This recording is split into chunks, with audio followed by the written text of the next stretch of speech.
recorded in mid-June, on a day that started cloudy and overcast, but soon turned to glorious sunshine. This easy circular walk around the western side of Fernilee Reservoir is one of my favourites. There's a mix of panoramic views from the higher section and the pleasant walk along the water's edge on the way back. The walk starts from a small car park at the northern end of Fernilee Reservoir. A sign just before Whaley Bridge on the A5004 Long Hill Road from Buxton points the way, sharply left, down a narrow lane.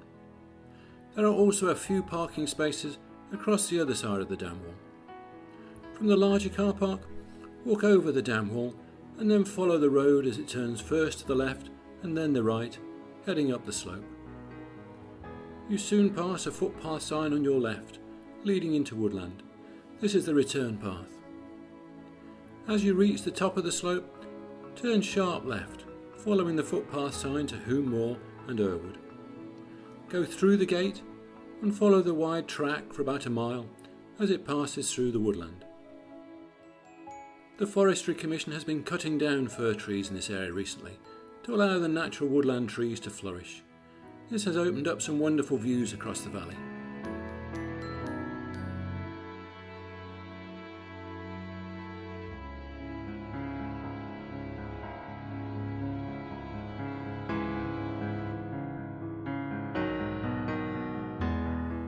At the end of the track, just before the gate leading to the old Roman road known as the street, turn sharp left down a narrow footpath. If it's too wet, muddy or overgrown for you, go through the gate and turn left down the road and then follow the sign to Fernilee Reservoir. Follow this attractive footpath. Irwood Farm, which was used by Samuel Grimshaw to oversee the building of Irwood Hall, once stood on the fields to the right. At a junction of paths, turn left between two small stone gateposts, following the track down the slope.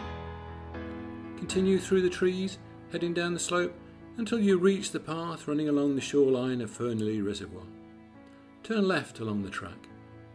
This was once the main route between the drowned hamlet of Goyt Bridge and Whaley Bridge. There are some benches along the path, providing wonderful views across the water, perfect to rest a while and enjoy the healthy Peak District air. After some distance, the path starts to rise up a series of steps and slopes and away from the reservoir. Follow this track to reach the junction of a wider path. This is known as the woodland path. Turn right and follow it through the trees.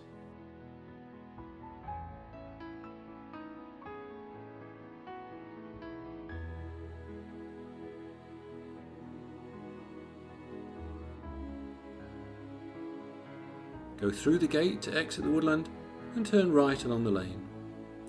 There are a few benches above the small car park which are ideal for a picnic. Continue over the dam wall to return to the car park. If you fancy extending the walk, you could turn right along the old railway track which runs beside the eastern shore of the reservoir. It's difficult to believe it today, but beneath the waters of the reservoir lie the ruins of a gunpowder mill which once employed over 100 men and was the site of many fatal explosions. There's lots of information on both the powder mill and the railway line on the companion website at www.goyt-valley.org.uk, as well as many more walks and photos, as well as details of the families who both lived and worked in this picturesque valley before the construction of the twin reservoirs. I hope you enjoyed this short video. Thanks for watching.